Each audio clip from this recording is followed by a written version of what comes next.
ప్రార్థన పరుని మనము ధ్యానిద్దాం. ఆయన పేరు వినగానే ఖచ్చితంగా ఆయన ప్రార్థన పరుడు మనందరికీ తెలుస్తుంది. మనకు బాగా సుపరిచితుడు. ఎన్ని ఆటంకాలు ఉన్నప్పటికీ కూడా ప్రార్థన ఆపనటువంటి గొప్ప పరాక్రమశాలి. మరి ఆయన ప్రార్థనను మరణము లేదా మరి ఏ విధమైన ఆజ్ఞలు ఏవి కూడా ఆపలేకపోయాయి. అతని అలవాటు చొప్పున ఎలా చేయాలో అలాగే ఎన్ని ఆంక్షలు ఉన్నప్పటికీ కూడా అతను ప్రార్థన ఆపలేదు. అతను ఎవరైనా ఉంటారు? దానియేలు ఉంటారు కదా. దానియేలు దేవుని స్తోత్రం కలగజేయాలి. 23వ దినమున ఈరోజు దేవుడు మనకు దానియేలుని పరిచయం చేస్తారు. దేవుని స్తోత్రం హల్లెలూయా. ధ్యానిద్దామండి. అందరూ ప్రార్థన పూర్వకంగా ధ్యానిద్దాం. ప్రార్థన చేస్తున్నాను. నేను మహోన్నతుడైన మా దేవా, నీ బంగారు పాదాలకు వందనాలు, స్తుతులు, స్తోత్రాలు చెల్లించే 3వ దినంలోనికి మేమందరము ప్రవేశించడానికి మాకు ఇచ్చిన ఘనతను బట్టి, ధన్యతను బట్టి, యోగ్యతను బట్టి, అర్హతను బట్టి స్తోత్రాలయ్యా. నీ సన్నిధిలో ఉండగల నాయనా తన స్థితి మాకు ఇచ్చావు. దేవానికి వందనాలు. మరియు ఈరోజు ఒక గొప్ప ప్రార్థనా యోధుల కోసం వినగలిగి ఆ అవకాశం మాకు ఇచ్చావు నాయన. మా జీవితంలో ప్రభా నాయన అటువంటి ఛాయలు మీకు కనబడడానికి సహాయం చేయండి. దానియేలు వంటి ఛాయలు మా జీవితంలో కనపడడానికి కృప చూపించింది. దేవానికి స్తోత్రాలు. దీవించండి, ఆశీర్వదించండి. ప్రతి ఒక్కరితో కూడా మాట్లాడి మహిమ పొందమని ప్రార్థిస్తున్నాను. యేసయ్య యొక్క అతి శ్రేష్టమైన నామములో బ్రతిమాలను అడిగి వేడుకుంటున్నాను తండ్రి. ఆమేన్. దేవునికి స్తోత్రం కలుగును గాక. హల్లెలూయా. దేవుడు ఈరోజు మన ముందుకు దానియేలుని తీసుకొచ్చారు. దానియేలు గ్రంథానికి వెళ్దాము.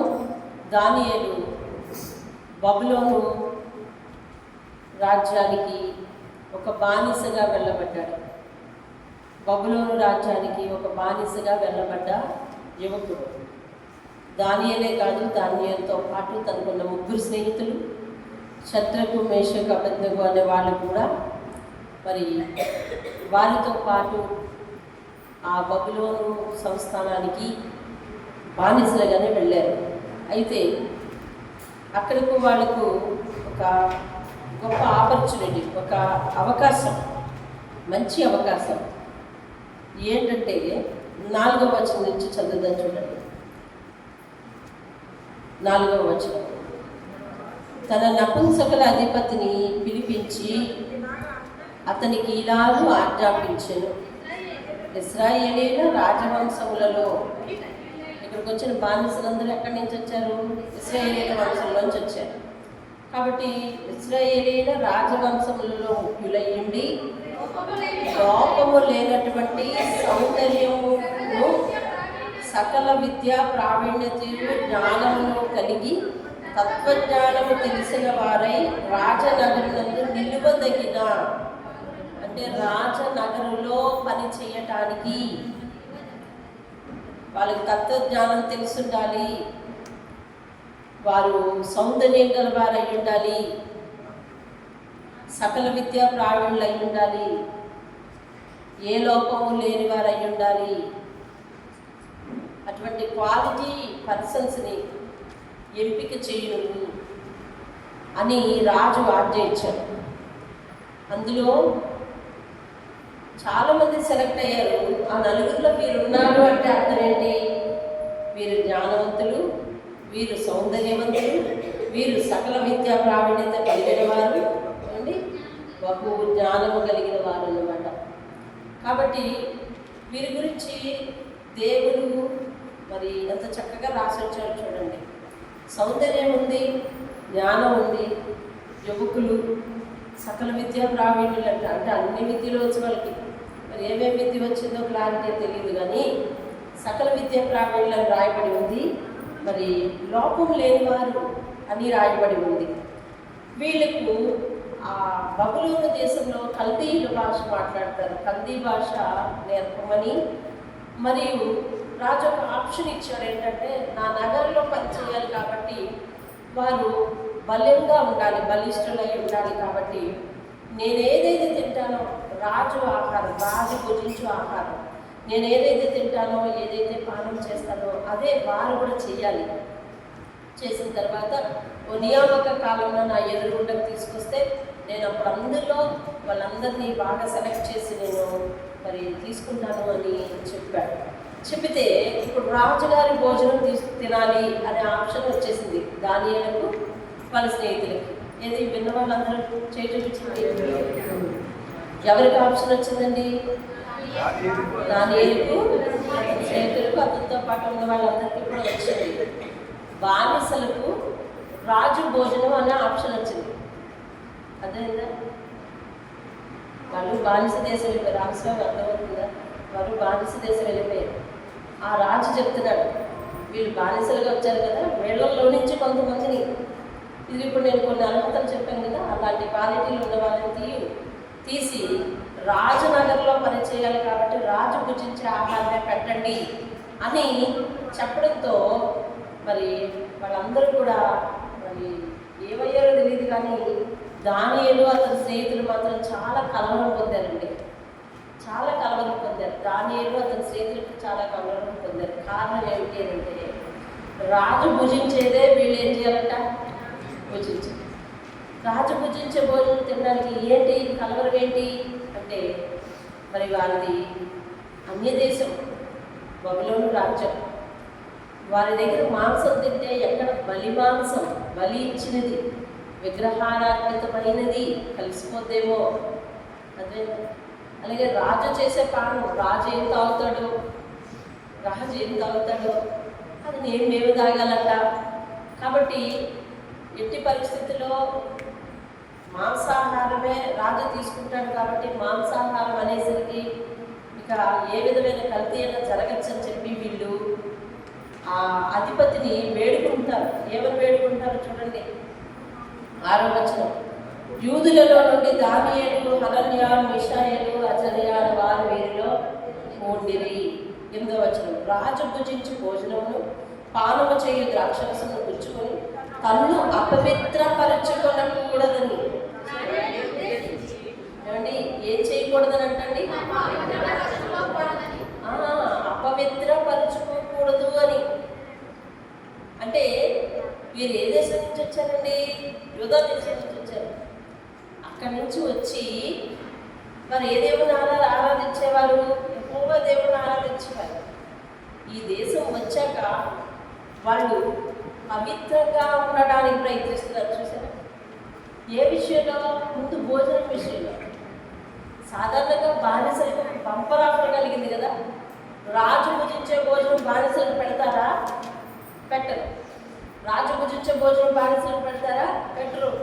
కానీ వీళ్ళకి చక్కని ఆఫర్ దొరికింది. కానీ వాళ్ళు ఆయన తినేది మనం తింటే అపవిత్రం అవుతామేమో, ఆయన తాగేది మనం తాగితే అపవిత్రం అవుతామేమో, మనల్ని మనం పవిత్రపరచుకోకూడదు, మనం ఎవరి బిడ్డలమో ఎవరిని ఆరాధిస్తున్నామో ఆ దేవుడు పరిశుద్ధుని కనుక మనం పరిశుద్ధులుగానే ఉండాలి అనే ఆలోచనతో వాళ్ళు వెంటనే చూడండి అపవిత్రపరచుకోకూడదని దానియేలు ఉద్దేశించి తాను అపవిత్రుడు కాకుండానట్లు వాటిని పుచ్చుకొనకుండా సెలవిమ్మని నపుంసల అధిపతిని వేడుకొనగా దేవుడు ఆ అధిపతి దృష్టికి దానియేలును కృపా కటాక్షములను అనుగ్రహించాడు. ఎవరి దృష్టికి కృపా కటాక్షములను అనుగ్రహించాడంట? అధిపతి. అంటే ఇప్పుడు దేవుని మెన్షన్ చేస్తారు. ఇతను బతిమాలింది ఎవరిని? అధిపతిని. అధిపతి మనసు కలిగింది అని రాయట్లా దానియేలు. ఏమంటాడు తెలుసా? నా దేవుడు ఆ అధిపతి యొక్క మనసుకు దృష్టికి కటాక్షం పొందేలాగా అనుగ్రహించాడు అనంటే ఫలితాన్ని దేవుడు ఇచ్చాడని అంటున్నారంటే విన్నపాన్ని ఎక్కడ పెట్టారన్నమాట? దేవుడి దగ్గర పెట్టారు. దేవుడి ఫలితం దేవుడు ఇచ్చాడంటే విన్నపాన్ని ఎక్కడ పెట్టారు? దేవుడి దగ్గర పెట్టారు. అంటే ఇతను ప్రార్థించి ఆ తర్వాత అతను బతిమాలు కూడా మొదలు పెట్టాడు అనమాట. కాబట్టి దానియేలు వారి స్నేహితులు కూడా బేసిక్గా మామూలుగా ప్రారంభం నుంచి కూడా చాలా ప్రార్థనలు, అందులో మరి తిరుగులేని ప్రార్థనలు. వాళ్ళు ఆంక్షల వాళ్ళని ఏం చేయలేకపోయారు మన చివరికి ఎంత తెలుస్తుంది. ఇదివరకు చాలా తెలుసు మీకు వారి కోసం. అయితే ఇతను భోజనం విషయంలో కూడా చాలా పవిత్రత, అందుకోసం కూడా అతను ఒప్పుకోవాలంటే మనం ముందు ప్రార్థన చేసి వాళ్ళు అడగాలి అని చెప్పి ప్రార్థన చేసి అతను ప్రాధేయపడితే అతను ఏం చేశాడంట? ఒప్పుకున్నాడు. ఒప్పుకొని మళ్ళీ రాజుగారికి ఈ విషయం తెలిస్తే, అంటే మిగతా వాళ్ళందరూ పుష్టిగా తింటారు, మీరేమో పుష్టిగా తినరు, మరి మీ ముఖాలు వాడిపోయినట్టుంటాయి, మిమ్మల్ని ఏమో రాజు సెలెక్ట్ చేశాడు, మరి మిమ్మల్ని నేను ఎందుకు ఇలా పెట్టాను అనేసి మీరు ఎందుకు ఇలా కనిపిస్తారు, రాజు నన్ను అంటాడేమో అని అంటే, అప్పుడు మళ్ళీ దానియేలు సొంతంగా వకాలతో పడుచుకున్నాడు. చూడండి 10వ వచనం, మీకు లేదు 11వ వచనం, నపుంసకుల అధిపతి దానియేలు, హనన్యా, మీషాయేలు, అజర్యాలు వారి మీద నియమించిన నియామకులతో దానియేలు ఇట్లనెను, భోజనములకు శాఖ ధాన్యాలను పానములకు నీళ్లను నీ దాసులకు మాకు ఇప్పించి దయచేసి ఒక 10 రోజులు మమ్మల్ని పరీక్షించు. అర్థమవుతుందా? చక్కగా వచ్చిందే ఆఫరు అని చెప్పేసేసి చక్కగా కక్క తినేసి చక్కగా మందు విందు చేయట్లా వెళ్ళు. చూసారా, ఉదయానికి దండం పెడతాం, నాకు వద్దు. చూసారా, దేవుని దగ్గరికి వస్తే ఫస్ట్ పచ్చి ఎక్కడ ఎలా చేయాలో చూస్తున్నారా? దేవుని దగ్గరికి వస్తే పచ్చి చేయాలండి. రుచికర భోజనాలకు లేకపోతే ఎక్కడ పడితే అక్కడ భోజనాలకు మన నోటి చపలత్వాన్ని కంట్రోల్ చేసుకోవాలి. నాలుక దేనినైతే దేవునికి విరుద్ధమైన దాన్ని కోరుకుంటుందో దాన్ని అదుపులో పెట్టుకోవాలి. అర్థమైందండి? మన అవయవాల మీద మనకి గ్రిప్ రావాలి, మన అవయవాల మీద మనకు పట్టు రావాలి. మీరు దేవుని కొరకు జీవించండి అని చెప్పగలగాలి. దేవుని స్తోత్రం. మీరు దేవుని కొరకు జీవించండి అని చెప్పగలగాలి. మన అవయవాలను మనం కంట్రోల్ చేసుకోవాలి. అవయవాలను అపవిత్రం చేసుకొని హృదయంలో దేవుడు అంటే ఇష్టం, నేను దేవుని మీద ఆనుకున్నాను అని అంటే ఆ ప్రేమ నిజమైన ప్రేమ కాదు అని దేవుని వాక్యం సెలవిస్తుంది. వీళ్ళు చక్కని భోజనం వస్తే, చక్కని పాలన వస్తే దాన్ని తిరగదోసి ఆ అధిపతి అంటాడు, మరి మీరు నీరసమైపోతారు కదన్నా ఎలాగా అని అంటే ఆయన అంటాడు, ఒక్క 10 రోజులు పరీక్షించయ్యా, ఒక్క 10 రోజులు పరీక్షించి అంటున్నాడు. 10 రోజులు పరీక్షిస్తే ఏం జరిగింది చూడండి. 15వ వచనం, 10 దినములైన పిమ్మట వారి ముఖములు రాజు భోజనము భుజించు బాలురందరి ముఖముల కంటే సౌందర్యముగాను కలగాలు కనబడ్డాయి. అర్థమైందండి? వినాలి, వాక్యం వినాలి. 10 రోజులు అయిన తర్వాత ఎలా కనపడ్డాయంటే వాళ్ళ ముఖాలు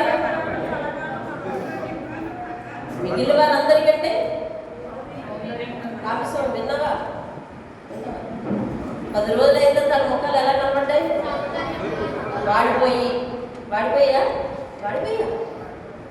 వాడిపోలేదయ్యా బాబు, వాడిపోలేదు. వాళ్ళ అబ్బాయి ఒప్పుకున్నప్పుడు మిస్ అయిపోయింది ఆ పదం కదా. 10 రోజులు మమ్మల్ని పరీక్షించాయా అంటే ఇప్పుడు 15వ వచనం చదవండి. బైబిల్ ఉన్న వాళ్ళు బైబిల్ చదవండి. 10 దినములైన పిమ్మట వారి ముఖములు రాజు భోజనము చేసిన భుజించిన బాలురందరి ముఖం కంటే సౌందర్యముగాను కలగాను ఉన్నాయండి. దేవుని స్తోత్రం. హల్లెలూయా. దేవుని కొరకు పచ్చం చేస్తే, దేవుని కొరకు నోరు కట్టుకుంటే, దేవుని కొరకు ముక్కు కట్టుకుంటే దేవుడు చంపేస్తాడా? దేవుడు బలహీనపరుస్తాడు అనుకుంటారా? లేదు, దేవుడు బలమిచ్చి నిలబెడతాడండి. నేను చేయలేకపోతున్నాను ఉపవాసం, నేను ఉండలేకపోతున్నాను, నేను పచ్చం చేయలేకపోతున్నాను, ఇంకా నాకు ఆకలేసింది, ఇంకా అందుకని అందరితో పాటు కలిపి భోజనం చేస్తాను, ఇలాంటివి కాదు. దేవుడు బలం ఇచ్చి నిలబెడతాడు. దేవుని స్తోత్రం. కానీ ఆ గండం అలా గట్టెక్కిందండి. ఆఖరికి వాళ్ళందరూ కూడా రాజు చేత సెలెక్ట్ కాబడ్డారు.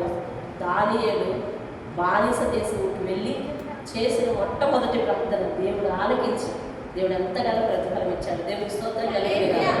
ఇది ఇలా జరిగిందనగా మరి రాజుగారికి ఒక కళ వచ్చింది. ఏ రాజుగారికి?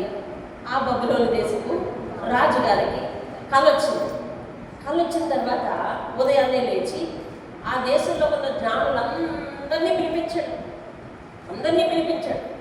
పిలిపిస్తే ఈ దానియేలు వీళ్ళందరూ కూడా ఉన్నారట అందరూ. అయితే వీళ్ళందరితో ఒక మాట అంటున్నాడు, నాకు కళ వచ్చింది, కళ భాగం చెప్పండి అని అంటున్నాడు. అంటే వాళ్ళందరూ అన్నారు, అయితే కళ చెప్పండి అన్నారు. కళ నేను మర్చిపోయాను అంటాడు. కళ మర్చిపోతే చెప్పాలి, కళ చెప్తే మేము కళకు భాగం చెప్తామన్న. మీ విద్య మీ పాండిత్యం ఎందుకైనా నేను కలగన్నాను, ఆ కళను నేను మర్చిపోయాను, మీకు కొంత సమయం ఇస్తాను, మీరు కళ దాని భావం రెండూ చెప్పకపోతే మీరందరూ కూడా మిమ్మల్ని అందరినీ చంపేస్తారని చెప్పాడు. ఇప్పుడు ముప్పు వచ్చిందా లేదా? ముప్పు వచ్చింది. అప్పుడు దానియేలు ఏంటి ఏం జరుగుతుంది కదా అడిగాడు. అలా ఇది పరిస్థితి అని. కళ భావం ఉన్నా రెండు చెప్పాలా? చెప్పకపోతే ఏముందయ్యా, మనం సెలెక్ట్ అయ్యాం కదా బ్యాచ్ అంతా, ఆ బ్యాచ్లే కాక ఆ దేశంలో ఉన్న వాళ్ళందరినీ ఒకేసారి వేసేస్తాను అంటాడు రాజు అని. అంటే ఇప్పుడు ప్రాణాపాయం వచ్చింది లేదా? ప్రాణాపాయం వచ్చింది. ప్రాణాపాయం వస్తే ఏం చేశాడు దానియేలు? మళ్ళీ ప్రార్థనే. చూడండి 2వ అధ్యాయము 17వ వచనం చూడండి. అప్పుడు దానియేలు తన ఇంటికి పోయి, సమస్య వచ్చినట్టునే వీధిలో సమస్య వచ్చినట్టు ఎక్కడ పోయాడండి? తన ఇంటికి పోయి ఏం చేస్తాడు? తన స్నేహితులైన మిగిలిన వారికి సంగతి తెలియజేసి 18వ వచనం తానును 732 పేజీ అండి, 732 పేజీలో 2వ అధ్యాయం వస్తుంది. 17వ వచనం అన్నమాట. 18వ వచనం ఇప్పుడు చదువుతుందండి. తానును తన స్నేహితులను బబులోనులో తక్కిన జ్ఞానులతో కూడా నశింపకుండానట్లు ఆ కళ యొక్క మర్మ విషయంలో పరలోకమందున్న దేవుని వలన కటాక్షము పొందు నిమిత్తమై ఆయనను వేడుకొనుడని వారిని హెచ్చరించెను. దేవుని స్తోత్రం కలుగును. ఇంటికి వచ్చి ఏమంటాడండి? ఇంటికి వచ్చేసి అంటున్నాడు మన స్నేహితులందరినీ పిలిచి, అయ్యా ముప్పు వచ్చింది మనకి, మనల్ని చంపేస్తాడు, వాళ్ళని చంపేస్తాడు. మరి ఆ దేశంలో వాళ్ళందరికీ దేవుడు అనే ఆధారం లేదు, వాళ్ళకి తెలిసిందల్లా ఒకటే, అలా చెప్తే బాబు చెప్తాడు అంతే అనుకుంటున్నాడు. కానీ దానియేలు ఒక ఏమంటారు అసాధారణ విషయానికి దేవుని మీద ఆధారపడుతున్నాడు. అసాధారణ విషయం. కళ ఎవరు చెప్తారు? నీకు వచ్చిన కళ నేను చెప్పాలంటే ఎలాగా? నీకు వచ్చిన కళ నువ్వు చెప్తే దానికి నేను అర్థం చెప్తాను. కళ నీకు వచ్చిన కళ నేను చెప్పాలంటే అది అసాధారణమైన విషయం కదండి. ఈ అసాధారణమైన విషయం కోసం దేవుడి మీద ఆధారపడుతున్నాడండి. దేవుని స్తోత్రం అంటున్నాడు. అయ్యా పప్పు మునిగింది అందరినీ చంపేస్తాను అంటున్నాడు. కాబట్టి పరలోకమందున్న దేవుడిని మనం వేడుకుందాం అని చెప్పి మరి అతను ఏం చేస్తున్నాడు చూడండి. అంతటా రాత్రి యందు దర్శనము చేత ఆ మర్మము దానియేలుకు బయలుపరచబడిన గనుక దానియేలు పరలోకమందున్న దేవుని స్తుతించెను. దేవుని స్తోత్రం. కథ తెలిసిపోయింది. ఎవరు చెప్పేశారు కదా? దేవుడు చెప్పేశాడు. దేవుని స్తోత్రం కలిగింది. వెంటనే అతను స్తుతిస్తున్నాడు అంటండి. దేవుణ్ణి. ఎవరు స్తుతిస్తున్నాడు తెలుసా? మీరు జాగ్రత్తగా గమనించండి. దానియేలు ఎంత అందంగా స్తుతిస్తున్నాడో. ఎట్లనగా ఆ స్థితి ఎట్లనగా 20వ వచనం చూడాలి. అందరూ బైబిల్లో ఉన్నవారు అందరూ దానియేలు చేసిన అతి విలువైన ప్రాముఖ్యమైన ప్రార్థన ఇది. అది చూడండి 2వ అధ్యాయం 20వ వచనం. నేను మెల్లగా చదువుతున్నాను, మీరు చూడండి. ఎట్లనగా దేవుడు జ్ఞాన బలమును గలవాడు. దేవుడు ఎలాంటి వాడు అంటండి? జ్ఞాన బలములు గలవాడు. యుగములన్నిటినూ దేవుని నామము స్తుతి నొందును గాక. ఆయన కాలములను సమయములను మార్చువాడేటండి. దేవుని స్తోత్రం. ఏమేమి మార్చగలరంటే జ్ఞానం ఉన్నవాడు దేవుడు, బలం ఉన్నవాడు దేవుడు. అన్ని యుగాల్లో ఆయన బలం అలాగే ఉంది, ఆయన జ్ఞానం అలాగే ఉంది. ఆయన కాలాలను మార్చగలడు, సమయాలను మార్చగలడు. ఇంకంట చూడండి, రాజులను త్రోసివేయచ్చు. అంటే రాజులు అంటే గొప్పవారిని త్రోసివేయచ్చు, నియమించుచు ఉన్నవాడు. వివేకులకు వివేకమును, జ్ఞానులకు జ్ఞానమును అనుగ్రహించువాడునై ఉన్నాడు. ఆయన మరుగు మాటలను మర్మములను బయలుపరచను. ఏం మాటలు బయలుపరుస్తాడు? మరుగు మాటలు.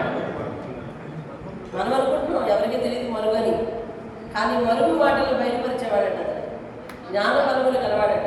మరుగు మాటలను మర్మములను బయలుపరిచేవాడు. అంధకారంలోని సంగతులు. ఇక్కడ అంధకారం అంటే చీకటి, ఇక్కడ అంధకారం అంటే చీకటి. అంటే చీకటిలో ఏం కనిపించదు మనకి, ఏం తెలియదు మనకి. అంటే మనకు తెలియని స్థితి అండి, మనకు అంధకారం, మనకు తెలియని స్థితి.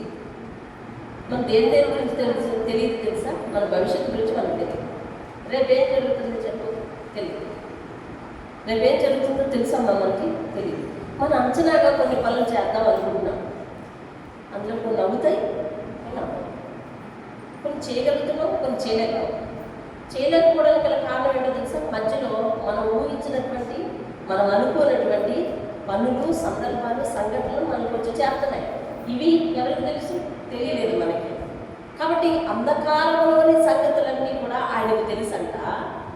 అంధకారం అనగా మనకు తెలియనిది, అంధకారం అనగా మనం గ్రహించలేనిది, అంధకారం అనగా మనం ఎదుర్కోలేనిది. కానీ ఆ అంధకారంలోని సంగతులు దేవునికి తెలుసంట.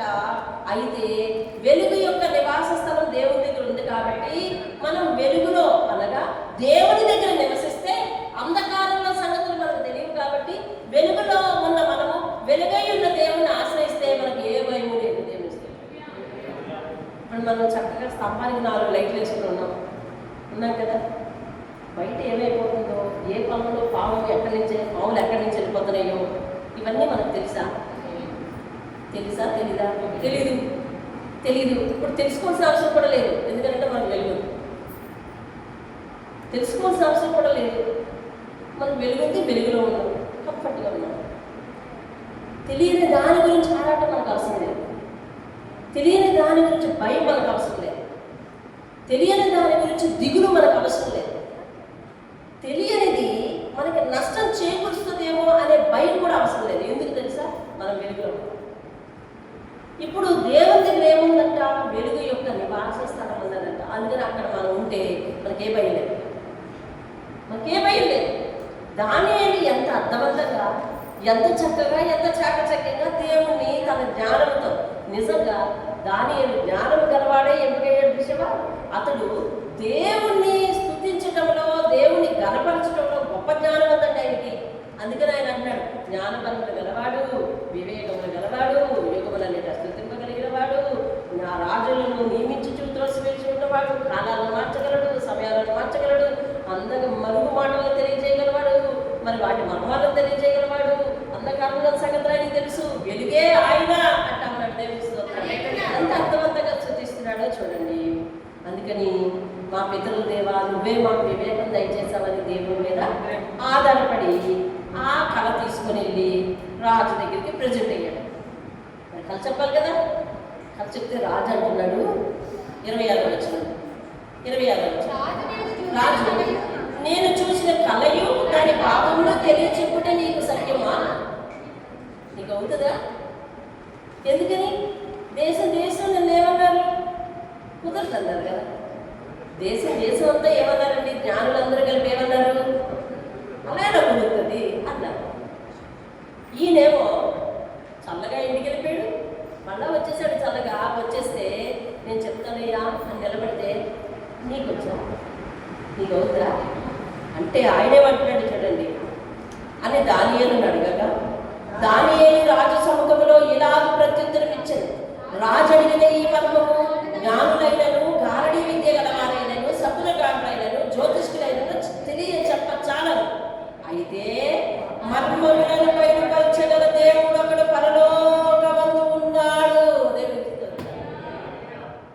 పరలోకమందున్న దేవుడిని రాజు పరిచయం చేస్తాడండి.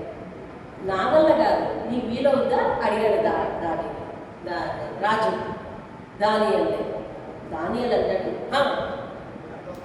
నాకు వీలవుద్ది అంటలేదు. రాజా, మీరు అడిగిన ప్రశ్నకు నేను కాదు కదా అంటే ఇప్పుడు ఏం చెప్తున్నాడు? తను గొప్ప చెప్తున్నాడా? రాజా అది ఎవరి తరం కాదు, కానీ నాకు ఒక్కడికే అయ్యింది అని స్టార్ట్ చేశాడా? ఆ మాటల పేర్పింపులో కూడా కొంతమంది దేవునికే ఘనత వెల్లడిస్తారండి. అది సాక్ష్యం ఇస్తుంటారు విషయం ఇక్కడ అందరూ. ప్రతి మాటలో కూడా దేవునికే ఘనత పోవాలి, దేవునికే ఘనత వెళ్ళిపోవాలి. ఈ నిలబడి మాట్లాడుతున్నాడు, నీకు వీలైందా? అందరూ కుదరదన్నారు, నీకలా కుదిరింది అడుగుతున్నాడు రాజు. అంటే అయ్యా, మీరు అడిగిన ప్రశ్న, మీరు అడిగిన సంగతి జ్ఞానులకు కుదరదు, గాంధీ వాళ్ళకు కుదరదు,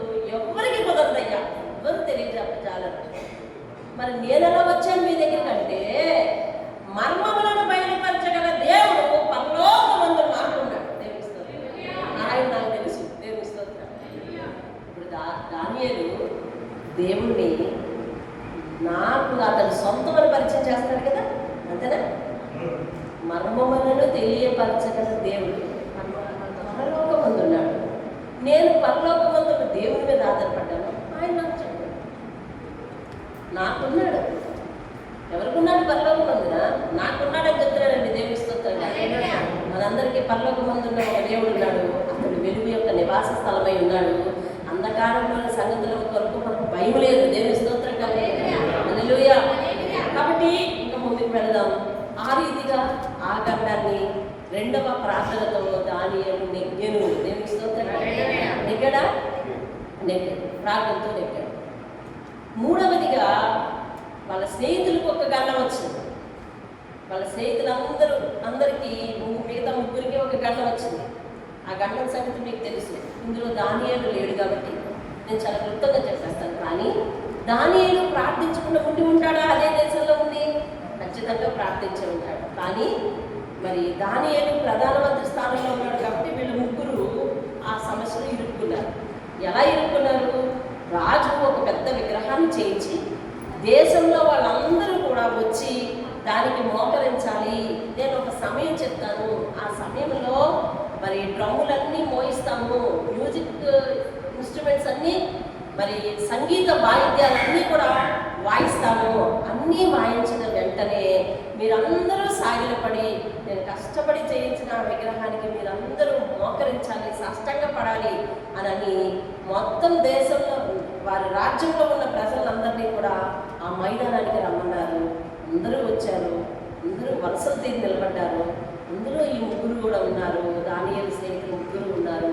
అలాగే రాజు చెప్పినట్టుగానే సంగీత వాయిద్యాలు మోగిని. మరి అందరూ వెంటనే ఆ విగ్రహానికి సాగిలపడ్డారు. ఒక ముగ్గురు సాగిలు పడలేనట్టుగా రాజు సింహాసనం మీద నుంచి చూశాడు. అరే బాబు, వాళ్ళెవరు ముగ్గురు సాగిలు పడలేదురా, వాళ్ళెవరు అని అడిగితే, ఇంకెవరండి, మనం వాళ్ళ దేశం నుంచి తీసుకొచ్చాం కదా, వాళ్ళే వాళ్ళ ముగ్గురు మరి సాగిలు పడలేదు అని అంటే, ఏమి సాగిలు పడరా అంటే పడరంటండి. అయితే సాగిలు పడని వారికి ఏంటి శిక్ష? అగ్నిగుండంలో వేస్తామన్నారు. మళ్ళీ అడుగు, సాగిలు పడరంటండి అని అంటే వీళ్ళు చెప్పిన మాట ఇంకేలేరు కాబట్టి అగ్నిగుండం 7 ఇంతలు ఎక్కువ చేస్తున్నామని చెప్పు, ఈసారైనా సాగిలు పడతారేమో అడుగు అంటే, సాగిలు పడరా మీరు, 7 ఇంతలు కాదు కదా, ఏం చేసుకున్నాం మేము సాగిల పడవు. అది కాదురా, 7 ఇంతలు చేసి అందులో ఏ సత్తారంటారా బాబు మిమ్మల్ని అంటే వాళ్ళు ఒక మాట అంటున్నారు. ఏమని తెలుసా? రాజా, మమ్ములను రక్షించినా రక్షించకపోయినా, అదేంటండి, మేము నమ్ముకున్న దేవుడు మమ్మల్ని రక్షిస్తాడనే నమ్మకం మాకుంది. ఒకవేళ రక్షించకపోయినా అని చెప్పారు. అది కూడా ఒకవేళ కాలిపోయి అనుకోండి, కాలిపోతే సరిపెట్టేస్తాం ఈ జీవితాన్ని, అంతేగాని మేము ఆ విగ్రహానికి మొక్కనే మొక్కము. దేవుని స్తోత్రం కదా. మళ్ళీ కొంచెం ముందు చాలా అతిశయంగా మాట్లాడతారు. రాజా, ఇందుని గురించి ప్రత్యుత్తరం ఇవ్వాలి అనే చింత మాకు లేదు, జవాబు చెప్పాలని మాకు అనిపించట్లేదు అన్నారు. ఇందు గురించి ప్రత్యుత్తరం ఇవ్వాలనే చింత కూడా మాకు లేదు. కానీ ఒక మాట వినండి, మేము మర్యాదగా మీకు జవాబు ఇవ్వాలి కాబట్టి మేము ఆశ్రయించిన దేవుడు మమ్మల్ని రక్షింప సమర్థుడు.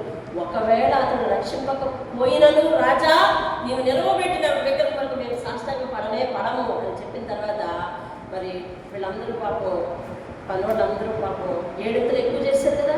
పనులందరూ వాళ్ళ ముగ్గురిని పట్టుకుని ఆ అగ్నిగుండం దగ్గరికి వెళ్ళి రెడీ 1, 2, 3 ఇసుకుపోయేసరికి ఈడు కాలిపోయినారు. వాళ్ళని ఇసురుసారు, వీళ్ళు ఇలా కాలిపోయారు. ఆ సెకండ్కి ఇంకా వాక్యం చదవడం చాలా విచిత్రంగా ఉంటుంది. ఏమంటే వాళ్ళని ఇసురుసారు, వీళ్ళు ఆ సెకండ్కి కాలిపోయారు. ఆ తర్వాత రాజు సింహాసనం మీద కూర్చుని ఆ అగ్నిగుండంలో ఒక విచిత్రమైన దృశ్యాన్ని చూస్తున్నాడు. ఎలాగంటే వేసింది ముగ్గురు, తిరుగుతున్నది నలుగురు. ఆ అగ్నిగుండంలో నలుగురు తిరుగుతున్నారట. ఎవరా 4వ వాడు? ఈ పక్కన ఎవరితో చెప్తున్నాడు, అయ్యా మనము అగ్నిగుండంలో ముగ్గురిని కదా వేసాము అని అంటే, ముగ్గురు నేనయ్యా వేసాము. మన 4వ వాడు కనబడుతున్నాడు ఏంటి? నాకు 4వ వాడు ఎలా ఉన్నాడంటే, 4వ వాడి రూపము దేవతా రూపమును పోలి ఉన్నది. అర్జెంటుగా బయటిది ఆ అగ్నిలో శకాలు పడుతున్నారు వాళ్ళు అని అనగానే వాళ్ళని బయటికి తీసిన వెంటనే జనమందరూ, రాజ్యంలో ఉన్నవాళ్ళందరూ అక్కడ ఉన్నారు కదండి, అందరూ కూడా వారి చుట్టూ ముగ్గురు. బయటికి ఎంతమంది వచ్చారు? చుట్టూ మూగి వాళ్ళ బట్టలు వాసన చూసినాడు ఒకడు, వెంట్రుకలు వాసన చూసినాడు ఒకడు, చేయి పట్టుకొని వాసన చూసినాడు ఒకడు. నీ వాసనే వాళ్ళని అక్కలేదంటండి. దేవునికి స్తోత్రం. హల్లెలూయా. అమ్మయ్య, ఆ గండాన్ని గట్టెక్కారండి. ప్రార్థనాపరులు వీళ్ళు. దేవునికి స్తోత్రం కలుగునుగా. అగ్ని వంటి మహాశ్రమలు వచ్చినా కూడా వాళ్ళని దేవుని దగ్గర నుంచి ఎవ్వరు కూడా వేరు చెయ్యలేకపోయారండి. దేవునికి స్తోత్రం కలుగును. వాళ్ళు పరిస్థితుల కోసం కాదు దేవుడిని నమ్మింది, పరలోకం కోసం నమ్మారు. మనం దేనికోసం నమ్మాలండి దేవుడిని? వినాలి, వినాలి. మనం దేనికోసం నమ్మాలంటే దేవుడిని పరలోకం కోసం నమ్మాలి, పరిస్థితుల కోసం కాదు. పరిస్థితుల కోసం నమ్మకూడదు. మనం దేవుడిని పరలోకం కోసం నమ్మాలి. బైబిల్లో ఉన్న అందరూ కూడా పరలోకం కోసం నమ్మారు దేవుడిని. మనము పరిస్థితుల కోసం నమ్ముతున్నాం. పరిస్థితులను బట్టి దేవుడు అనుసరిస్తున్నాం. ఇర్మియా గ్రంథంలో ఉదయం బైబిల్ చదువుతుంటే ఒక మాట నాకు కనిపించింది. సందర్భంగా చెప్తాను. చాలా విచిత్రం అనిపించింది. దేవుని చిత్రం అయితే ఎప్పుడైనా మీ ముందుకు తీసుకొస్తాను. ఒక మాట చదివాను. దేవుడు అంటున్నాడు వాళ్ళని, మామూలు మాటల్లో చెప్తాను, నాకు అర్థమైంది. దేవుడు అంటున్నాడు, మీరు నన్ను అనుసరిస్తున్నానని చెప్పి అస్తమాట తప్పిపోయే ప్రజలు మీరు. ఇశ్రాయేలుతో మాట్లాడుతున్నారు అనమాట. వింటున్నారు మీరు? అర్థమవుతుందా మీకు? అనుసరిస్తున్నాను అని చెప్పి మీ పితరుల దగ్గర నుంచి కూడా అస్తమాట తప్పిపోయే ప్రజలుగా, మనసు మార్చేసుకున్న ప్రజలుగా మీరు ఉంటున్నారు. నాలో ఏం తప్పు చూసి మీరు అలా మారిపోతున్నారు అడిగాడు దేవుడు. ఏంటది? నాలో ఏం తప్పు చూసి మీరు మారిపోతున్నారు అని అడిగి చివరిలో ఒక క్వశ్చన్ అడిగాడండి. అది నాకు చాలా విచిత్రం అనిపించింది. మనుష్యుల చేతి పనులైన విగ్రహాలను ఆశ్రయించిన అన్యజనులు వారి దేవతలను ఎప్పుడైనా ఆరాధించటం మానేరా? అర్థమైంది? ప్రశ్న ఏంటి? వాళ్ళ చేతి పనులు, వాళ్ళ చేతితో చేసుకున్న దేవుడు. నా కష్టం తెచ్చలేదు కాబట్టి నువ్వు నాకొద్దు అని ఎప్పుడైనా మానేశారా? నాలో ఏం తప్పు చూసి మీరు ఎన్నిసార్లు తిరిగిపోతున్నారు, ఎన్నిసార్లు మానేస్తున్నారు, ఎన్నిసార్లు దూరం అయిపోతున్నారు అడుగుతున్నాడు దేవుడు. ఇప్పుడు నెక్స్ట్ ఎవరికి ఉంది? నియమం ఎవరికి ఉంది తెలుసా? నిష్ఠా నియమాలు వాళ్ళ దగ్గర ఉన్నాయి. దేవుడు అంటున్నాడు, నీతి సత్యాలు కావాలి నాకు అంటున్నాడు. నిష్ఠా నియమాలు ఉన్నాయి ఇక్కడ, నీతి సత్యాలు కావాలి. మనకి నీతి సత్యాలు కలిగిన వారు అనుకుంటానే అసలైన నీతి మనకు లేదు. ఏ నీతో దగ్గర ఆయనతోనే అంటి పెట్టుకుంటామనే నీతి మనకు ఉండటం లేదు. కొన్నిసార్లు పరిస్థితులు వచ్చినప్పుడు దిగజారిపోయే అవిశ్వాసం, దేవుని ప్రశ్నించే అవిశ్వాసం. అందరూ కాదు, కొంతమంది అయినా దేవుని విడిచిపెట్టి లోకం వైపు చూసి అక్కడ ఉంటే బాగుండేది, లేదా నా పరిస్థితి దేవుడు వినలేదు, దేవుడి మీద నింద వేసే పరిస్థితి. అర్థమైందండి? మనుషుల కల్పన విషయాలలో నమ్మిన నమ్మకం, దేవుని దగ్గర నమ్మకం లేకపోవడం అనేది ఎంత విచిత్రమైన సంగతి అండి. చాలా విచిత్రమైన సంగతి. దేవుడు అడుగుతుంది, ఏ లోకం అని మీరు ఎన్నిసార్లు తిరిగిపోతున్నారు?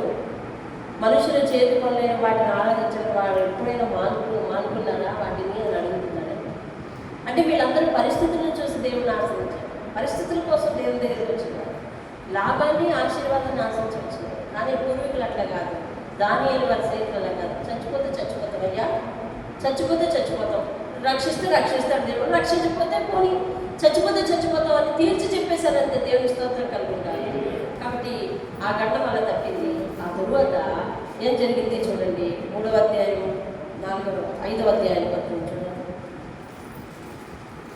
ఈ లోపల మళ్ళీ నిద్రపోతేనే ఒక కళ వస్తుంది. మళ్ళీ ప్రార్థించి చెప్తాడు. 5వ అధ్యాయంలో ఒక రాజు నాడు బెల్షస్సరు, అతడు ఒక తప్పు చేస్తాడు. తన సంస్థానంలో అందరికీ విందు చేయిస్తాడు. ఆ విందు చేస్తే ఆ దేవుని ఉపకరణములు ఉపయోగించి అందులో మందు పోస్తాడు. అర్థమైందండి? మత్తు పదార్థాన్ని దేవుని ఉపకరణాల్లో పోస్తాడు. వింటాం కదా? మత్తు పదార్థాన్ని ఎందులో పోస్తాడు? దేవుని ఉపకరణాల్లో పోసి అందరికీ విందు చేస్తాడు. దేవుని ఉగ్రత ఆయన మీదకి వస్తుంది. ఆ విషయానికి దేవుని హస్తం వచ్చి ఆ రాజు ఎదుట గోడ మీద ఒక రాత రాసి వెళ్ళిపోతుంది. మీరు చదవక్కర్లేదు, నేను చూపించలేను, సమయం లేదు కాబట్టి వినండి చాలు.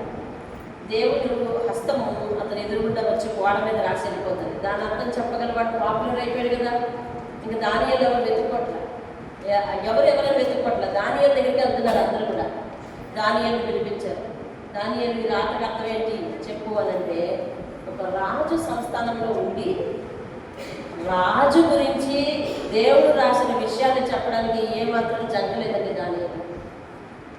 నన్ను ఇలాగంటావా అని చెప్పి రాజు దానియేలు మీద ఏ విధమైన చర్య తీసుకున్నా దానియేలు దానికి బద్దుడే కానీ దేవుడు చెప్పింది చెప్పడానికి మాత్రం ఏమాత్రం జంకనటువంటి ధైర్యశాలని దానియేలు. దేవుని స్తోత్రం. ప్రార్థనాపరుడు, దేవుని సేవకుడు కాబట్టి అతనికి ఆ ధైర్యం వచ్చింది. చెప్పాడు, నాయన నువ్వు దేవుని త్రాసులో సరిగా లేవు కాబట్టి దేవుడు నిన్ను తీసేద్దాం అనుకుంటున్నాడు. మరి మనం నేర్చుకోవాల్సింది ఏంటి? బెల్షస్సర్ జీవితం నుంచి దేవుని పాత్ర మన హృదయం. ఈ పాత్రలో చెడు ఏమీ పోయకూడదు. అది 5వ అధ్యాయం సత్యం. ఈ పాత్రలో దేవునికి ఇష్టం లేదేది పోయకూడదు, దేవునికి ఇష్టం లేదేది మరి లోపలికి వెళ్ళకూడదు.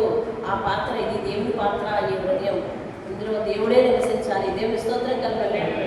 ఈ పరిస్థితి ఇలాగూ మరి జరిగింది అనుకుంటే 6వ అధ్యాయంలో ఏకంగా దానియేలుకే గండం వచ్చిందండి. దానియేలుకే గండం వచ్చింది. ఇప్పుడు దానియేలుని అందరూ పొగుడుతున్నారు. దానియేలు కనుక అందరూ వెళుతున్నారు. దానియేలు బహు జ్ఞానవంతుడు అయిపోయాడు ఆ దేశంలో, బబులోను దేశంలో. బబులోను దేశము దానియేలు వాళ్ళది కాదు. ఆ దేశంలో జ్ఞానులందరూ, సంస్థానాధిపతులందరూ అందరూ కూడా దానియేలుకి వచ్చిన ఆ ఘనతను చూసి మరి వాళ్ళు ఓర్చుకోలేకపోయారు. కాబట్టి దానియేలుని ఎలాగైనా తీసేయాలని చెప్పి దానియేలు ఒక బలహీనత ఏంటో చూశారు. దానియేలు బలహీనత ఏంటంటే దానియేలు తన దేవుని తప్ప ఎవరికి నమస్కరించడు.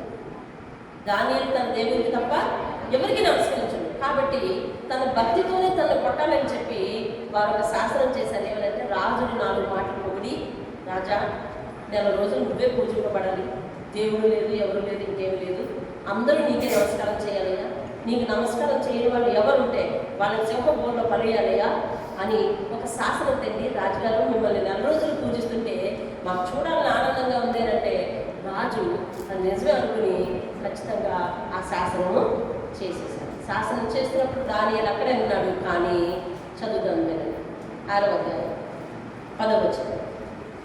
ఇట్టి శాసనము సంతకము చేయబడినని దానియేలు తెలుసుకొనెను. అతడు తన ఇంటికి వెళ్ళి యథాప్రకారముగా అనుదినము 3 ముఖాల్లోని తన ఇంటి పైగది కిటికీలు యెరూషలేము తట్టులకు తెరవబడి ఉండగా తన దేవునికి ప్రార్థన చేయొచ్చు, ఆయనను స్తుతించుచు వచ్చెను. దేవుని స్తోత్రం. యెరూషలేము వైపు కిటికీలు తెరుచున్నాయంట. యెరూషలేము ఎక్కడ ఉంది? ఇతను ఎక్కడున్నాడు? బానిస దేశంలో ఉన్నాడు.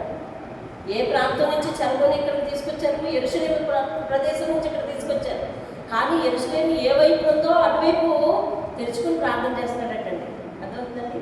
యెరూషలేము ఏ వైపు ఉందో ఆ వైపుకు తిరిగి, మందిరం ఏ వైపు ఉందో ఆ వైపుకు తిరిగి చేతులెత్తి ప్రార్థన చేస్తున్నాడటండి. ప్రార్థన చేస్తుంటే వాళ్ళు వచ్చి తోడుపట్టుకొని మోసుకొని రాజుగారి దగ్గరికి వెళ్ళిపోయారు. రాజా, ఏమని శాసనం చేశాము? నన్నే పూజించాలన్నారు 4 రోజులు. మరి మీ పక్కన న్యాయాధిపతిగా ఉండి, మీ పక్కన ప్రధానమంత్రి పోస్టులో ఉండి మిమ్మల్ని పూజించట్లేదు ఇతను, కాబట్టి ఇతను నేరస్తుడు, కాబట్టి ఇతన్ని సింహబోన్లో వెయ్యాలి అని అనగానే రాజుకు చాలా బాధ అనిపించిందండి. ఎందుకు తెలుసా? దానియేలు దేవుడే, లోకమందు దేవుడు అని ఒప్పుకున్నాడు అతను అంతకుముందు. ఎవరు? ఈ రాజు. దానియేలు దేవుడే, లోకమందు దేవుడు అని ఒప్పుకున్న అతడు ఇప్పుడు దానియేలు సింహబోన్లో వేయాలంటే అతని మనసు ఒప్పలేదు. కానీ రాజాజ్ఞ మీరొచ్చా? మీరకూడదు. కాబట్టి మరి సింహాల బోన్లో వేసినప్పుడు ఇప్పుడు రాజు ఇంటికి వెళ్ళి చాలా వేదంతో ఉన్నాడంటండి, నిద్రపోలేదంట. అతడు కూడా ఏమనుకుని ఉంటాడు? దానియేలు దేవుడా, అంతే కదా, దానియేలు దేవుడా, దానియేలు నువ్వు నమ్ముకుని ఉన్నాడు కదయ్యా, దానియేలు కాపాడు అని ప్రార్థించుంటాడా లేదా? ప్రార్థించుంటాడు. తెల్లవారినే వెళ్ళిపోయాడండి సింహాల బోన్ దగ్గరికి. వెళ్ళిపోయి దానియేలు, నీవు నమ్ముకున్న దేవుడు నిన్ను రక్షించినా అని అడుగుతాడండి. దేవుని స్తోత్రం. హల్లెలూయా. ఇదిగోనండి 16వ వచనము 3వ లైన్ నేను చదువుతున్నాను.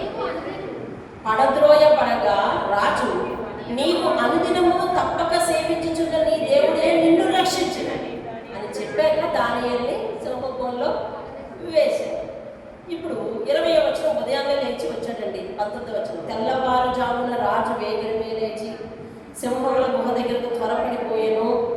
అతడు గుహ దగ్గరకు రాగానే దుఃఖ స్వరముతో ఏడుస్తున్నాడు, చూసారా? దుఃఖ స్వరముతో దానియేలుని పిలిచి, జీవము గల దేవుని సేవకుడమైన దానియేలు, అదేమనుకుంటున్నాడండి? జీవము గల దేవుని సేవకుడమైన దానియేలు, నిత్యము నీవు సేవించుచున్న నీ దేవుడు నిన్ను రక్షింపగలిగినా అని అతడిని అడిగాను. రాజు షాక్. అందులో నుంచి రిప్లై వస్తుంది అనుకోడు కదా ఎవరైనా, అనుకోరు. కానీ అందుకు దానియేలు, రాజు చిరకాలము జీవించిన కాక నేను నా దేవుని దృష్టికి నిర్దోషినిగా కనబడితిని కనుక ఆయన తన దూతలంపించి సింహములు నాకు ఏ హానియో చేయకుండా వాటి నోళ్ళు ఊహించను. రాజా, నీ దృష్టికి కూడా నేను నేరం చేసిన వాడిని కాను కదా. నా దేవుని దృష్టికి నిర్దోషిని, నీ దృష్టికి ఎలా ఉన్నాను రాజా అడుగుతాను.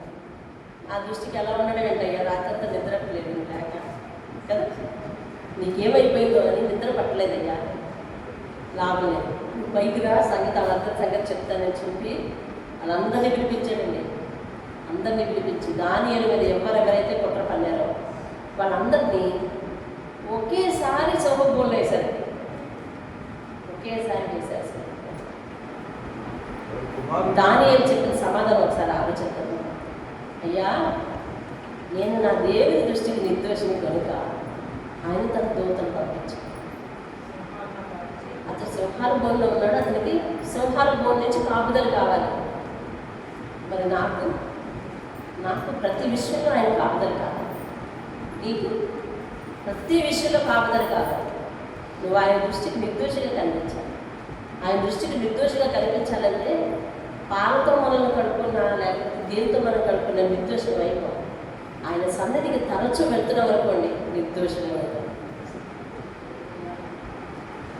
దానియేలుకి నిర్దోషి, నేను నిర్దోషిని ఎవరు చెప్పారు? అతనంతా అతను చెప్పేసుకుంటాడా? చెప్పుకోగలిగాడు. ఎలా తెలుసా? అతడు అనుదినం వెళ్తాడండి ఆయన సన్నిధికి. ప్రతి దినము దేవునితో మాట్లాడేవాడు పాపం చేయడు. ప్రతి దినము దేవునితో మాట్లాడేవాడి మనసులో ఏమడదండి. దేవుని దగ్గరకు ప్రతి దినము వెళ్ళి ప్రార్థన చేస్తాడు, ప్రతి పూట కూడా. నువ్వు నిత్యము తప్పక సేవించుచున్న దేవుడు నిన్ను రక్షించిన అంటే, నా దేవుని దృష్టికి నేను నిర్దోషిని కనుక తన దూతను ఎట్టే పంపించేసి సింహాల నుంచి నాకు హాని కలగకుండా నా దేవుడు నన్ను కాపాడాడు రాజా అని ఆయన చేశాడు. దేవుని స్తోత్రం. మీరు ఆ వాక్యం కింద చదివితే ఎంతమంది అయితే కుట్ర పన్నారో అందరినీ ఒకేసారి సింహపు బోన్లో వేశారు. వాక్యం అలా ఉంది, గ్రహించండి. అవి సింహపు బోన్లో వాళ్ళని వేసిన వెంటనే వారెవ్వరూ కూడా నేలకు చేరకుండానే సింహాలు క్యాచ్ చేసేయని రాశారు. నేలకు చేరకుండా సింహాలు పట్టుకునే నోటితో అని చెప్పారు. అంటే దాని అర్థం ఏంటి? Each one line catch one person అనమాట. అట్లే ప్రతి ఒక్క సింహము ఒక్కొక్క మనిషిని పట్టుకుంది.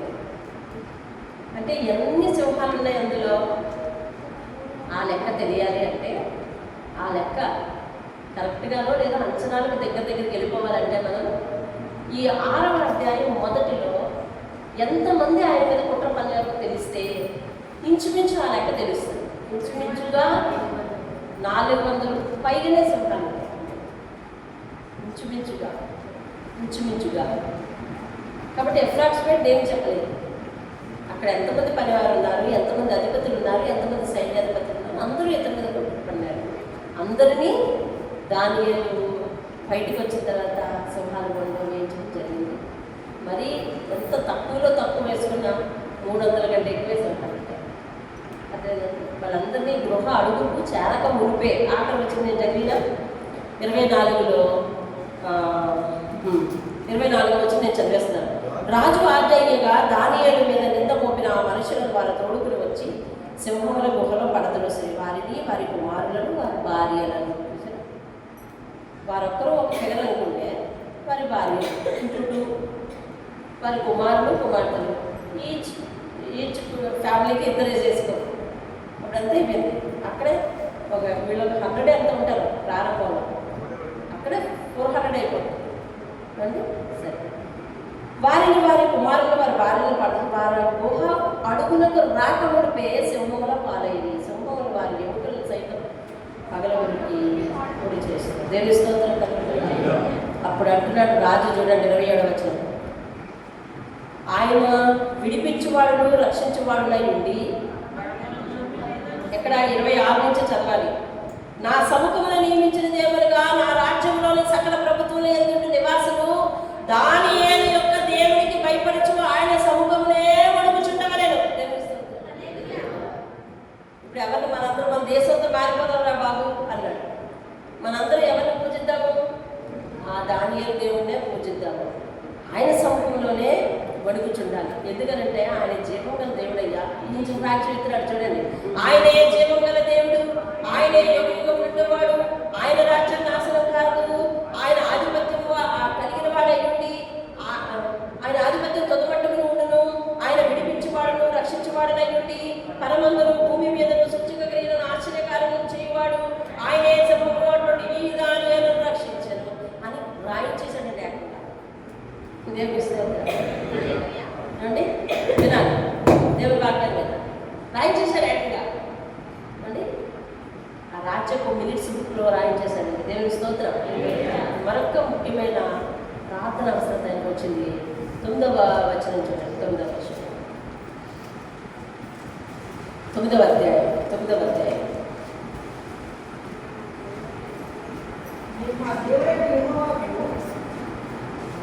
ఈయన దానియేలు ప్రార్థించడమే కాక వాక్యాన్ని కూడా బాగా చదువుతాడు. 9వ అధ్యాయం 1వ వచనంలో 2వ వచనం, అతని ఏలుబడిలో మొదటి సంవత్సరమందు దానియేలును నేను యెహోవా తన ప్రవక్త యొక్క యిర్మీయాకు సెలవిచ్చి తెలియజేసినట్లు యెరూషలేము పాడుగా ఉండవలసిన 70 సంవత్సరములు పూర్తి అవుతున్నవని గ్రంథముల వలన గ్రహించింది. దేవునిస్తుంది. యెరూషలేము పాడుగా ఉంది. యెరూషలేము పాడైపోవడం వల్లే కదా వీళ్ళు ఎక్కడికి వచ్చేసారు. యెరూషలేము ముట్టడించడం వల్లే. కాబట్టి అది ఇంతకాలం బానిస బ్రతుకు, ఇంతకాలం బానిసలుగా చెరగలు పోతారు మీరు అని దేవుడు చెప్పినట్టుగా గ్రంథాన్ని చదివి తెలుసుకున్నాడు. దేవుని స్తోత్రం. అంటే యెహోవా యిర్మీయాకు ప్రవచనం చెప్పాడు. యిర్మీయా దాన్ని బైబిల్లో రాశాడు కదా, లేదా గ్రంథంలో రాశాడు. దాన్ని మనం అందరం ఏమంటున్నాం? బైబిల్ అంటున్నాం. అప్పటికి వాళ్ళు యిర్మీయా రాసిన గ్రంథం అనేవారు. యిర్మీయా రాసిన గ్రంథాన్ని చదువుతున్నాడు అంటే ఇతడు దేవుని మాటల్లో, దేవుని ప్రార్థించడమే కాక దేవుని మాటలను చదివేవాడు కూడా. దేవుని స్తోత్రం. ఎప్పుడైతే ఈ యెరూషలేము యొక్క ఈ కాలం పూర్తయిందని తెలుసుకున్నాడో, మనం అందరం యెరూషలేము వెళ్ళవలసి వస్తుంది, మనం విడిపిస్తాడు దేవుడు అని చెప్పి ప్రార్థన మొదలెట్టాడండి. చూడండి ఎక్కడి నుంచి మొదలెట్టాడు తెలుసా? 3వ వచనం నుంచి. అంతటా నేను గోనె పట్ట కట్టుకొని ధూళి తల మీద వేసుకుని ఉపవాస ప్రార్థన కూడా చేస్తాడు. ఇతను ప్రార్థన విజ్ఞాపనలు చేపికై ప్రభువు దేవుని ఎదుట నా మనసు నిబ్బరము చేసుకుంటుని. దేవుని స్తోత్రం కలుగునుగాక. అక్కడ మొదలెట్టిన ప్రార్థన అండి. 9వ వచనం చూడండి. అక్కడి నుంచి ప్రార్థనే చేస్తున్నాడు. 9వ వచనం చూడండి. మేము మా దేవుడైన యెహోవాకు విరోధముగా తిరుగుబాటు చేసింది, అయితే ఆయన కృపాక్షమాపణలు గల దేవుడై ఉన్నాడు. దేవుని స్తోత్రం కలుగు. మేము తిరుగుబాటు చేశాము అంటున్నాడు. అంటే మరి సకల జనుల పాపాన్ని తన మీద వేసుకొని, తనొక్కడు నీతివంతుడు అయి ఉన్నాడు కానీ తన మీద వేసుకొని ప్రార్థన చేస్తున్నాడండి. అలాగే చూడండి 18వ వచనం.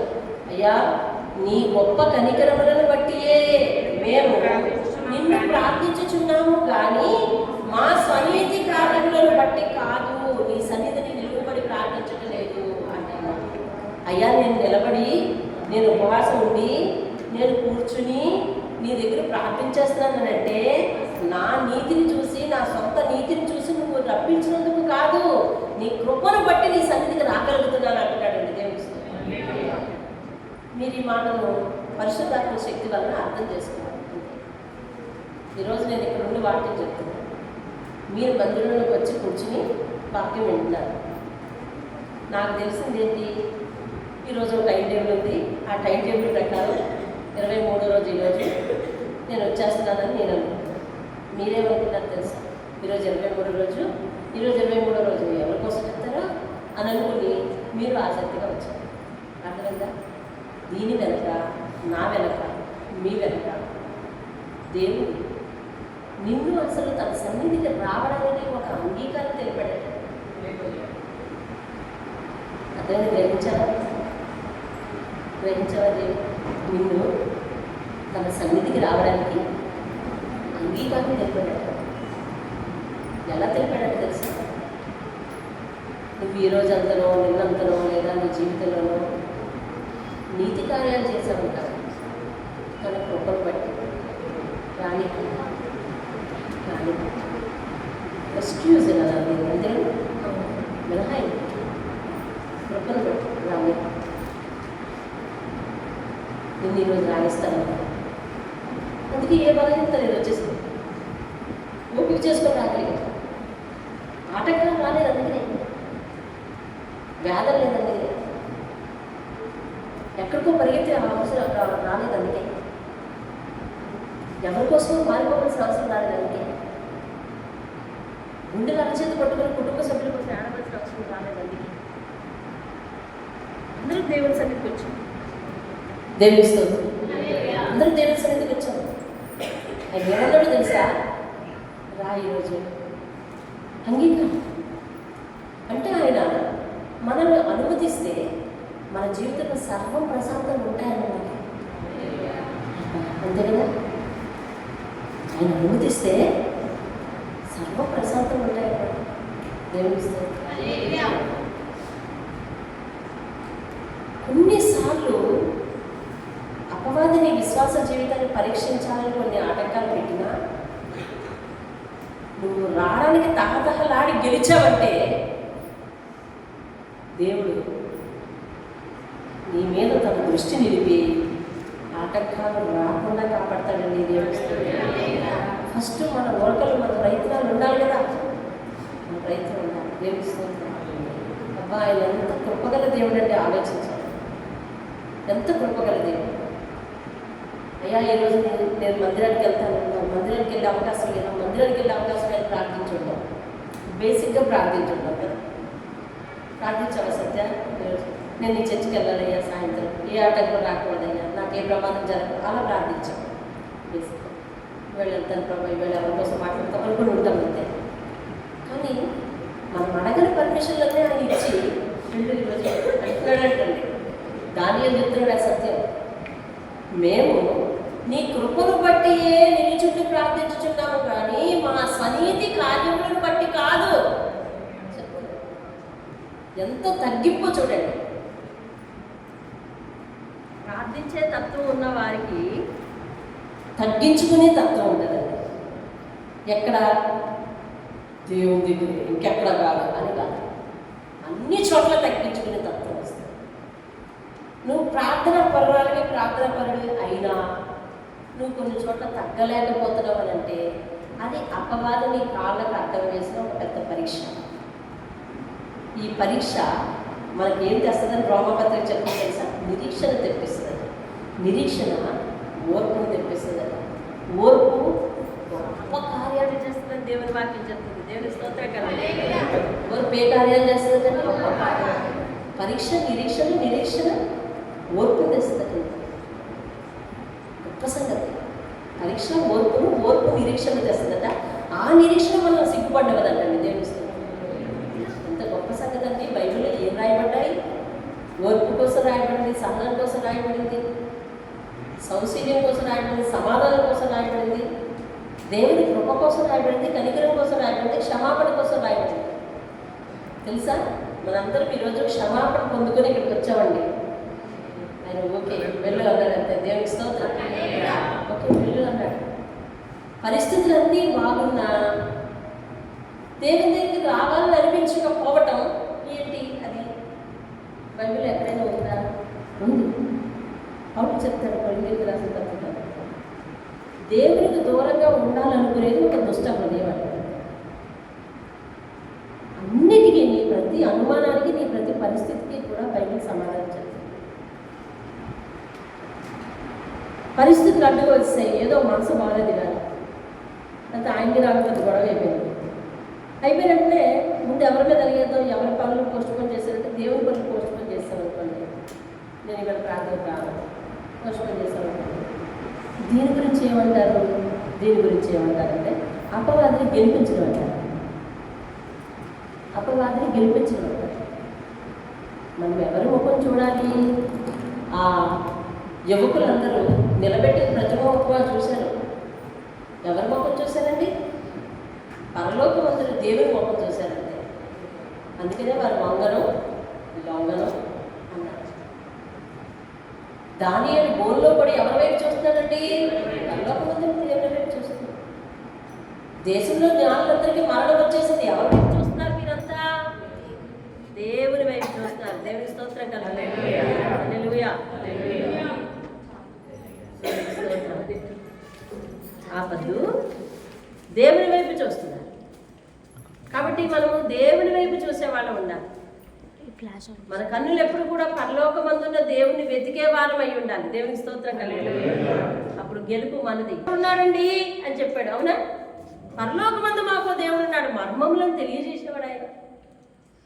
ఏమని ప్రార్థించాడంటే, జ్ఞాన బలములు గలవాడవయ్యా, కాలములను మార్చగలవాడవయ్యా, సమయాలను మార్చగలవాడవయ్యా, వివేకులకు వివేకమును, జ్ఞానులకు జ్ఞానమును ఇవ్వగలిగి, అంధకారంలోని సంగతులు ఏవి కూడా నీకు మరుగై ఉండలేదయ్యా, వెలుగు యొక్క నివాస స్థలం నీ దగ్గర ఉన్నది అని ఈయన సాక్ష్యం చెబితే, ఈయన ప్రార్థన చేసి ఆయన దగ్గరికి వెళ్తే ఆయనేమో తర్వాత కాలంలో అంటాడు, ఇదిగో ఈ దానియేలు దేవుడే, యుగములన్నిటిని దేవుడు, సకల రాజ్యములకు ఈయనే దేవుడై ఉండాలి, కాబట్టి ఈ దేవుడే మనం అందరం పూజిద్దాము, కాబట్టి ఆ దేవుడే ఈ దానియేలును సింహం బోన్ నుంచి రక్షించాడు అంటున్నాడు ఆయన. దేవుని హల్లెలూయా.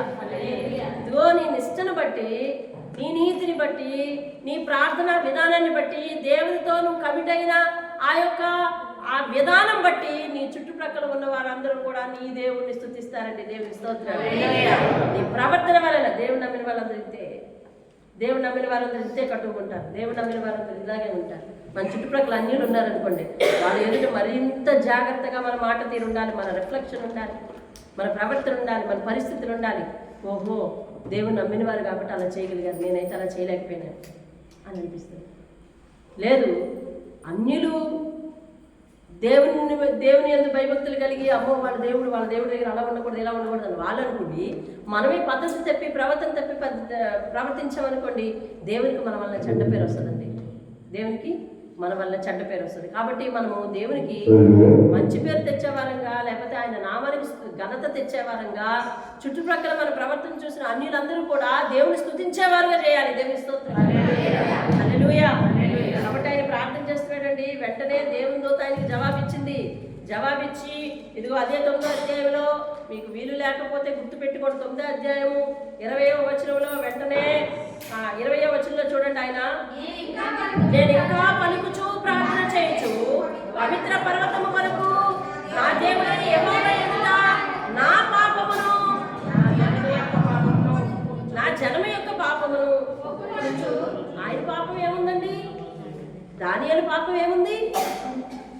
దానియేలు ఏం పాపం చేయలేదు కదా. దానియేలు పాపం ఎలా వచ్చింది అంటే, మనం ఎంత నీతివంతులమైనను, మనం ఎంత పరిశుద్ధులమైనను, దేవుని పరిశుద్ధతతో, దేవుని నీతితో పోల్చుకుంటే మన పరిశుద్ధత, మన నీతి దేవుని కంటికి అంత ఎక్కువగా కనిపించదు.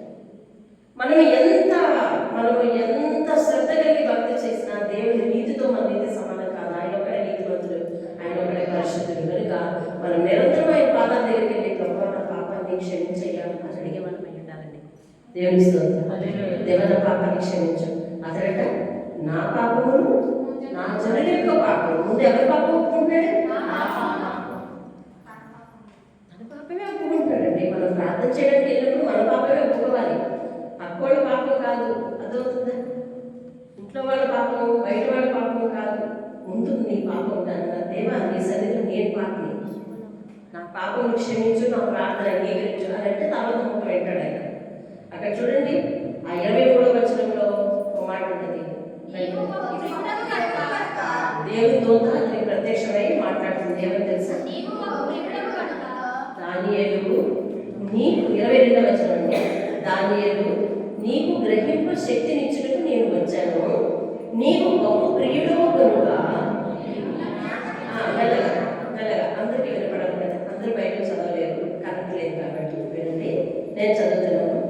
నీవు బహు ప్రియుడు కనుక నీవు విజ్ఞాపనము అనగా ప్రార్థన చేయనారంభించినప్పుడు అనగా ప్రార్థన చేయటం మొదలు పెట్టినప్పుడే ఈ సంగతి నీకు చెప్పుటకు వెళ్ళగలనని ఆజ్ఞ బయలుదేరాను.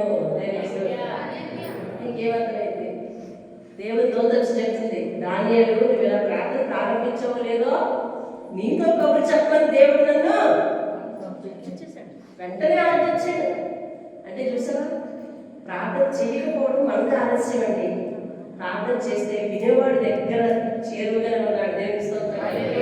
వినేవాడు చేరువగానే ఉన్నాడు. కార్యం చేయడానికి, కార్యం ఆరంభించడానికి కూడా దేవుడు చేరువగానే ఉన్నాడు.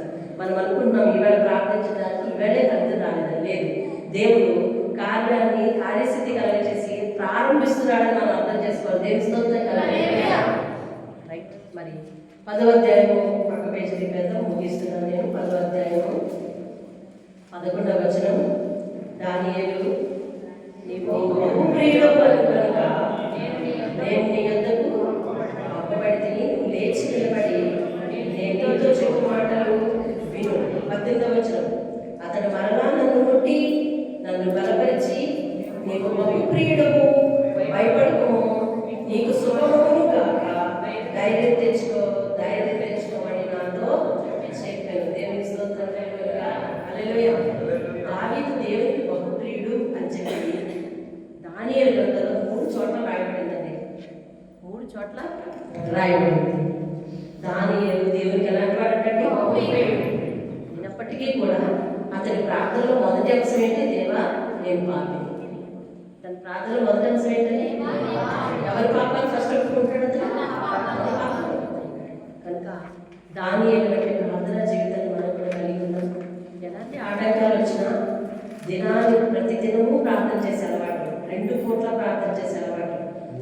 దానియేలు వలె చేద్దాం అనుకుంటే 3 పూట్ల ప్రార్థన చేసే అలవాటు. 3 పూట్ల ఆహారం ఎట్లా తీసుకుంటున్నామో 3 పూట్ల ప్రార్థన చేసే అలవాటు నేర్చుకుందాం. దేవుడు ఈ మాటలు దీవించి ఆయన దృష్టికి మనల్ని కూడా ప్రియులుగా చేసుకొని, ఆయన దృష్టికి మనల్ని కూడా నిర్దోషంగా చేసుకుని కాక. హల్లెలూయా. దానియేలు దినదినము ప్రార్థన చేస్తాడు కాబట్టి దేవుడికి దృష్టికి ఎలా కనిపించాడంటే నిర్దోషిగా. ఎలా కనిపించాడంటే దోషిగా. ప్లాస్టిక్ మనసులో వస్తుంది. నిర్దోషిగా కనిపించాడు. దేవుని దూత 3 సార్లు ఏం చెప్పింది? దానియేలు బహు ప్రియుడు. దేవుని స్తోత్రం. బహు ప్రియుడు అని చెప్పింది. కాబట్టి దేవుని యొక్క నిరంతరం ప్రార్థించబడమై ఉండి ఆయన దగ్గర నుంచి మరి చక్కని జవాబులు పొందుకుందాం. నిత్య అవసరాలు తీర్చబడతాయి. అలాగే నిత్యము దేవుడు మనకు తోడుగా ఉంటాడు. ఈ లోకంలోనే కాదు, భాగ్యం మనకి ఇచ్చి పరలోకంలో ఆయన సింహాసనంతో మనల్ని కూర్చోబెడతాడు. దేవుడి బుద్ధి పట్టుకుని తీర్చుకోవాలి. మన ఈరోజు నిలబడి ఎవరి కొరకు ప్రార్థన చేస్తామంటే యవ్వనస్తులే లోకము దాని ఆశలో పడిపోయి ఎవరైతే చెడిపోతున్నారో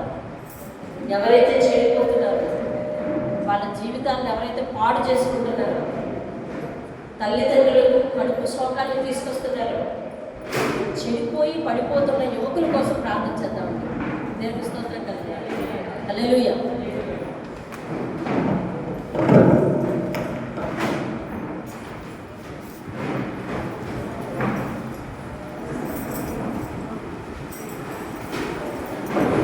ప్రార్థిద్దామండి.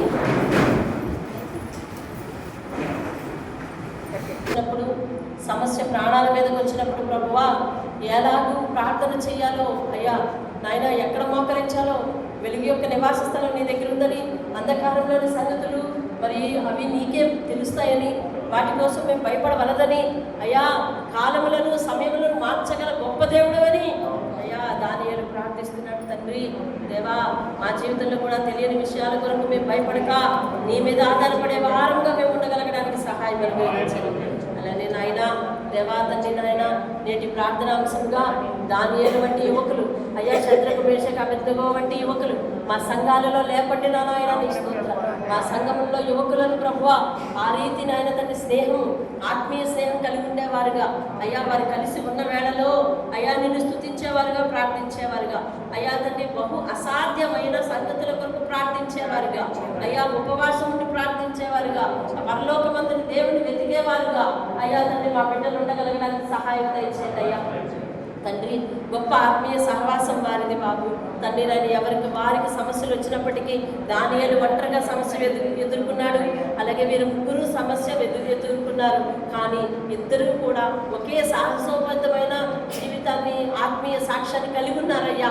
అలాగే మా బిడ్డలు ప్రభువ ఒంటరిగా ఉన్నను, 100 మందిలో ఉన్నను అయ్యా నీ పట్ల ఒక చక్కని సాక్ష్యం కలిగి, చక్కని నిష్ట కలిగి అయ్యా పథ్యం కలిగి ఉండడానికి సహాయం చేయండి అయ్యా. ఈరోజు ప్రార్థనాంశంగా అయ్యా లోకంలో చనిపోతున్న యువత, అలాగే క్రైస్తవులు అయ్యుండి, పుట్టుక క్రైస్తవులు అయ్యుండి కూడా ప్రభువా దేవుని భయం లేక లోకంలో పిల్లల వలె వీరు కూడా, లోకంలో యువకుల వలె వీరు కూడా, లోకంలో యువతుల వలె వీరు కూడా అయ్యా తండ్రి వారి యొక్క వస్త్రధారణే కానీ, ఆహార్యమే కానీ, మాట తీరే కానీ, ప్రవర్తనే కానీ, అభిరుచులే కానీ అన్నీ మార్చుకుంటున్నారు. అలా కాదు బాబు, నీ మార్గంలో ఉన్నట్లుగా వారికి బుద్ధి మరలించండి దేవా నీకు స్తోత్రం. వారి కన్న కడుపులు ప్రభువా అయ్యా మా కడుపును ఎందుకు పుట్టినవరా అని బాధపడి నాయన తండ్రి పొట్ట మీద బాధకుంటున్న సందర్భాలు తల్లులను నేను కూడా చూశాను బాబు తండ్రి. దయచేసి అయ్యా ఏ తల్లులకు ప్రభు అటువంటి స్థితి కలుగజేయద్దు అయ్యా తండ్రి. నాయన వారి బిడ్డలు బుద్ధిమంతులై మనులకు సహాయం చేయండి అయ్యా. అయ్యా వాక్యం వారి చెవిన పడనివ్వండి అయ్యా తండ్రి. దేవుని భయం వారికి కలగనివ్వండి, నీ అవసరము వారికి రానివ్వండి, నీ దగ్గర సాగిల పడ్డానికి సహాయం చేయండి. ఎంతమంది మూర్ఖులు అయ్యా బైబిల్లో నీ మీద ఆధారపడి గుణపడ్డారు బాబు నీకు స్తోత్రాలయ్యా. నీవే దేవుడు అని తెలుసుకున్నారు, మునుపటి కంటే నమ్మకస్తులుగా జీవించారు. అలాగ వారిని మార్చయ్యా దేవా. ఎంతో మంది పెద్ద పెద్ద సేవకుల యొక్క పూర్వపు దినాలు వారు నాయన ఎంతో అల్లరి చిల్లరగా తిరిగిన వారే, కానీ నీవు పరిశుద్ధపరిచి నీ వైపు తిప్పుకుని ఒక పాత్రగా, పరిశుద్ధ పాత్రగా నీ కొరకు మోగే ఒక డంకాగా మార్చుకున్నప్పుడు వారు ఎంతో మంది జీవితాలను ఆశీర్వదించేవారుగా మారిపోయారయ్యా. మా బిడ్డలు కూడా ఆ రీతిగా చేయమని ప్రార్థిస్తున్నాను. నామానికి మహిమ తెచ్చుకోండి. బహుమందికి నీడనిచ్చే చెట్టు వలె, బహుమందికి నాయన భోజనం పెట్టే పాత్ర వలె మా బిడ్డలు మార్చమని ప్రార్థిస్తున్నాను. సహాయం చేయండి, సహాయం చేయండి. నీటి కాలువన వారిని నాటబడ్డ చెట్టు వలె ఉండాలి మా బిడ్డలు. నీ విషయంలో ఎప్పుడు ఎండిపోకూడదయ్యా. భక్తి జీవితం ఎప్పుడు ఎండిపోకూడదు. వాళ్ళ సహాయం అనుగ్రహించమని, నీతో ఎప్పుడు అంటుకట్టబడి ఉండగలగడానికి సహాయం చేయండి. ఈ దీన ప్రార్థన నాయన పాలసనిధి చేర్చుకుని సంఘంలో యవనస్తులందరినీ చేతికి అప్పగిస్తాను అయ్యా. రకరకాల చోట్ల ప్రభావ వేరు వేరు ప్రాంతాల్లో, దూర దూర ప్రదేశాల్లో స్నేహితుల మధ్య ఉంటా ఉన్నారు. తల్లిదండ్రులు విడిచి నెలలు అయ్యా దూరంగా ఉండాల్సిన పరిస్థితి వస్తుంది. వారి ఆత్మను నీ వాక్యే కాయాలి బాబు నీకు స్తోత్రం. నీ అరచేతులతో నీవే కాయాలి బాబు తల్లి. పరలోకమందు మాకు దేవుడు ఉన్నాడు, ఆ దేవుడే మాకు మా బిడ్డలకు కాపుదల బాబు సహాయం చేసి నడిపించి మహిమ పొందమని యేసయ్య అతి శ్రేష్టమైన నామములు 23 మెట్లు ఎక్కించినందుకు పొందనాలయ్యా. 24వ దినానికి అయ్యా నీవు అంగీకారం తెలుపుతున్నావని మేము వాక్యం విన్నాము. మా నీతి కార్యములను బట్టి మేము వచ్చి ప్రార్థించలేదు, కానీ కేవలము నీ అంగీకారం వల్ల, నీ కృప వల్లే ఇలా చేయగలుగుతున్నామయ్యా. సహాయం చేసి అట్టి కృపను చూపించి 24వ దినంలో మమ్మల్ని అందరినీ సజీవ లెక్కలో ఉంచి భద్రపరిచి నీ మందిరానికి రప్పించమని యేసు నామంలో బ్రతిమాలుకుని నీ దాసురాలైన నేను బ్రతిమాలుకుని అడిగి వేడుకుంటున్నాం పరమ తండ్రి. అందరం చెప్తాం. యేసు రక్తమే చేయండి, యేసు రక్తమే చేయండి, ప్రవేశనామని సంపూర్ణ విజయం